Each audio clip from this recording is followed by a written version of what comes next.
2025 தீபாவளியை முன்னிட்டு கோவை மாவட்டத்தில் பணிபுரியும் மக்கள் தங்களது சொந்த ஊர்களுக்கு எளிதாக செல்ல அரசு போக்குவரத்து கழகம் சார்பில் சிறப்பு பேருந்துகள் இயக்கப்பட உள்ளதாக மாவட்ட நிர்வாகம் அறிவித்துள்ளது. அதன்படி அக்டோபர் 17 முதல் 20 வரை 4 நாட்களில் மொத்தம் 2675 சிறப்பு பேருந்துகள் இயக்கப்படுகின்றன.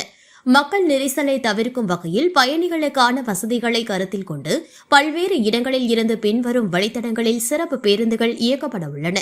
செங்காநல்லூர் பேருந்து நிலையம், மதுரை, தேனி, திண்டுக்கல் மற்றும் தென் மாவட்டங்கள், சூலூர் பேருந்து நிலையம், திருச்சி, தஞ்சாவூர், திருவாரூர், புதுக்கோட்டை, காரைக்குடி மற்றும் கரூர் மார்க்கங்கள், மேட்டுப்பாளையம் ரோடு, புது bus stand, Ooty, Coonoor, Gudalur, Gandhipuram central bus stand, Mettupalayam, Sathyamangalam, Erode, Tiruppur, Ukkadam பேருந்து நிலையம், பொள்ளாச்சி, உடுமலை, பழனி, பாலக்காடு, மேலும் வெளி மாவட்டங்களுக்கு செல்லும் தனியார் ஆம்னி பேருந்துகள் அனைத்தும் கொடிஷியாவில் உள்ள அனுமதிக்கப்பட்ட இடத்திலிருந்தே இயக்கப்பட வேண்டும் என மாவட்ட நிர்வாகம் அறிவுறுத்தியுள்ளது.